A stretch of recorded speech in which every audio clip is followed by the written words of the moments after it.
Hubli solar city ಮಾಡ್ತೀವಿ ಅಂತಂದ್ರೆ corporation ಆ ಸಂದರ್ಭದಲ್ಲಿ ರಿನ್ಯೂವಲ್ ಎನರ್ಜಿಯನ್ನು ಅವತ್ತಿನ ಸರ್ಕಾರ ಯುಪಿಎ ಸರ್ಕಾರದಿಂದ ಒಂದು ಕಡೆ ಬಂದಿತ್ತು. ಕಾರ್ಪೊರೇಷನ್ ಆಸಕ್ತಿ ತೆಗೆದುಕೊಳ್ಳಲಿಲ್ಲ. ಹಾಗಾಗಿ ಮುಂದಿನ ದಿವಸದಲ್ಲಿ ನಾನು ಅದರ ಸಂಪೂರ್ಣವಾದಂಥ ಈಗ ಯಾವ್ಯಾವ ಸ್ಕೀಮ್ಗಳಿದ್ದಾವೆ ನೋಡಿ ಅದನ್ನು ಮಾಡ್ತೀವಿ.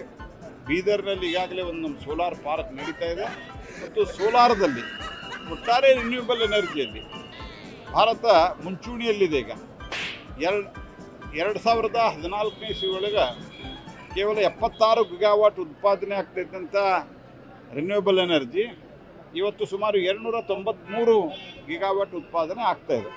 ಸರ್ಕಾರ ಇದಕ್ಕೆ ಭಾಳ ದೊಡ್ಡ ಪ್ರಮಾಣದಲ್ಲಿ ಭಾರತ ಸರ್ಕಾರ ಸಬ್ಸಿಡಿ ಮತ್ತು ಬೇರೆ ಬೇರೆ ಮೂಲಕ ಇಕ್ವಿಪ್ಮೆಂಟ್ಗಳ ಮ್ಯಾನುಫ್ಯಾಕ್ಚರಿಂಗಕ್ಕೆ